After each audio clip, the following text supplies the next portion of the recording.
Gəldiyimiz bu ərazi ki görürsünüz, bura Qum şəhəridir. Bu şəhər Qum şəhəridir və bu olduğumuz məntəqə Zəmkaran məntəqəsi adlanır və gördüyünüz bu məscid ki görürsünüz, bu məscid də Zəmkaran məscidi adlanır.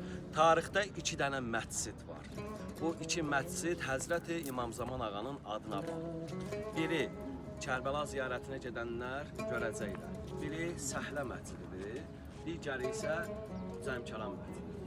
Səhlə məscidində bir çox peyğəmbərlərin də məqamları var. Oranı da ziyarət edəcəksiniz və Səhlə məscidində Həzrəti İmam Zaman ağanın da məqamı var ki, oranı da ziyarət edəcəksiniz. Bu 2 məscid dəyərli məsciddir.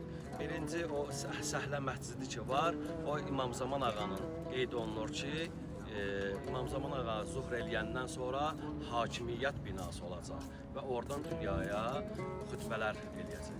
Və orada bir çox peyğəmbərlərin də məqamı var ki, inşallah Allah cəmi arzusunda olanlara da ziyarətini nəsib eləsin inşallah.